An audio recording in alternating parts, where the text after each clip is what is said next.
Hello दोस्तों, आज हम इस वीडियो में कूलाम के नियम का सदिश स्वरूप पढ़ेंगे।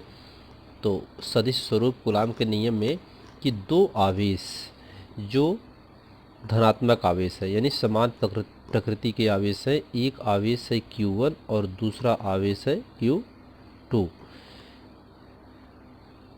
जिनके आवेशों के बीच की दूरी है r। यह प्लस Q1 आवेश है और ये प्लस Q2 आवेश है। कूलाम के नियम का सदिश स्वरूप हम लोग दो धनात्मक यानी समान आवेश लेकर के उसके सदिश का निरूपण करेंगे। तो जो सदिश दोनों है Q1 और Q2 आवेश, इनके बीच की दूरी कितना है, r है। और इसका जो बल लग रहा है ये F1 लग रहा है, क्योंकि Q1 का बल इधर लगेगा तो प्रतिकर्षण बल हो रहा है। जब समान आवेश है तो प्रतिकर्षण बल होगा, तो प्रतिकर्षण बल होने पर Q1 का बल इधर लगेगा और Q2 का बल इधर लगेगा। तो Q1 का बल होगा तो इधर F1 हो जाएगा, और जब Q2 का बल लगेगा तो F2 हो जाएगा यहाँ पे। ठीक, अब F1 और F2 ये दोनों क्या हैं, Q1 और Q2 के बल है जो विपरीत दिशा में बल लग रहे हैं। F1 F2 का विपरीत है, F2 F1 का विपरीत है। यहाँ पे जो F1 है वह बल F2 द्वारा इधर लगाया जा रहा है, यानी जो आवेश Q2 है वह Q1 पर बल लगा रहा है। तभी तो ये आवेश Q1 F1 की तरफ जा रहा है और Q1 क्या कर रहा है, Q2 पर बल लगा रहा है। तो Q1 क्या कर रहा है, Q2 इधर जा रहा है। बात समझिए यहाँ पे, ये जो आपका Q1 है, Q1 बल अप्लाई करता है Q2 पर तो Q2 इधर जाता है, और Q2 बल अप्लाई करता है Q1 पर तो Q1 इधर जाता है। प्रतिकर्षण बल लग रहे हैं तो एक दूसरे को क्या कर रहे हैं, ढकेल रहे हैं। एक दूसरे को ढकेलने का मतलब ये हुआ, यह इसको ढकेल रहा है इधर जा रहा है, इसको ढकेल रहा है इधर जा रहा है, तो एक दूसरे के विपरीत बल लगा रहे हैं।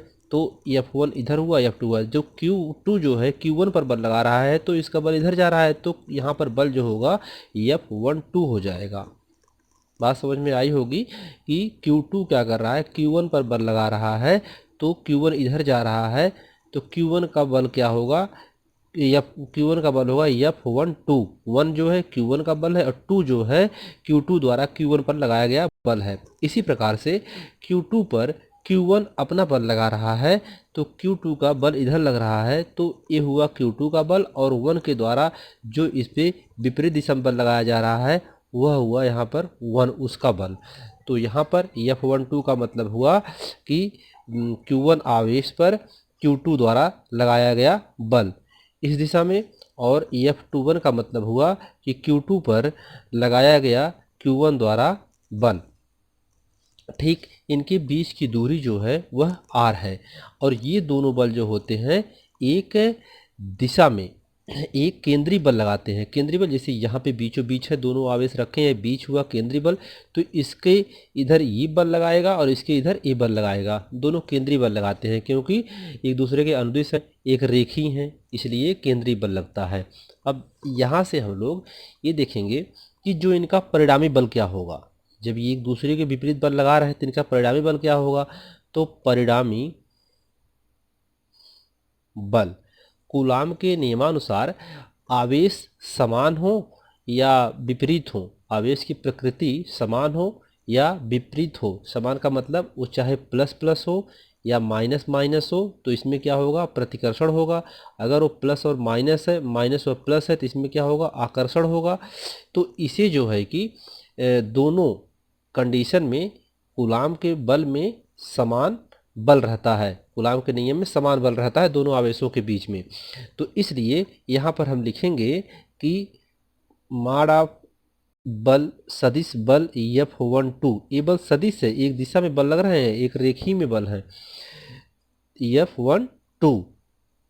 ये माड का मतलब क्या होता है, यह बल की परिमाण की दिशा को प्रदर्शित करता है। यह साइन जो हम ये लगा रहे हैं यह क्या करता है, यह बल के परिमाण को प्रदर्शित करता है। इक्वल सदिश F21। यहाँ पर क्या हो रहा है, दोनों विपरीत हैं लेकिन बराबर बल लगा रहे हैं। अब इसके बाद ये तो परिणामी बल हो गया इनका। अब हम लोग क्लास 11th में भी पढ़े हैं कि किसी भी सदिश में दो चीज़ें होती हैं। दोनों चीज़ें क्या होती हैं कि एक, जब हम सदिश में क्या पढ़े हैं, सदिश राशि हम पढ़े हैं कि इसका परिमाण होता है और दिशा होता है, उसे सदिश राशि कहते हैं। सदिश राशि हम 11th में पढ़े हुए हैं कि जिसमें सदिश हो और उसमें परिमाण भी हो तो उसे हम क्या कहते हैं, सदिश राशि कहते हैं। तो वही यहाँ पर भी है। अब हम मान लेते हैं ये जो यहाँ पर जो वेक्टर जो आर है यह परिणामी वेक्टर आर है। ये क्या है, परिणामी वेक्टर आर है। परिणामी वेक्टर आर होगा क्योंकि दोनों को केंद्रीय बल लग रहा है, तो आर भी क्या करेगा, दोनों का परिणामी होगा, दोनों के बीच की दूरी होगी। ठीक है, बराबर यहाँ जितना इसकी दूरी होगी उतना यहाँ से दूरी होगी, तो जब बराबर बल लग रहा है तो ये इसका परिणामी दूरी हो जाएगी। तो इसलिए यह परिणामी वेक्टर सदिश वेक्टर आर हुआ। और सदिश वेक्टर आर और यहाँ पर जो बल लग रहा है वेक्टर आर, यहाँ पे हम लिख सकते हैं कि वेक्टर आर का मतलब सदिश, सदिश का मतलब कि सदिश राशियाँ जिसे कहा जाता है। तो वेक्टर आर मॉड परिणामी vector R into R cap. R cap का मतलब क्या हुआ कि दिशा। यहाँ अगर हम आर कैप लिख दें और यहाँ आर कैप लिख दें तो इसका मतलब क्या होता है, दिशा होता है। आर कैप का मतलब होता है दिशा को निर्देशित करना। हम साइंस में इसको आर कैप लिखते हैं, पढ़ते हैं। तो जैसे हम लोग पढ़ते हैं सदिश बराबर होता है, हम पढ़ करके आए हैं कि परिमाण, ये 11th की बात है, गुणे दिशा होता है। तो ये क्या है, परिमाण है और ये क्या है, दिशा है। ठीक है, तो इसी के आधार पर हम लोग अगला लिखेंगे पॉइंट। अगला पॉइंट ये है कि वेक्टर F12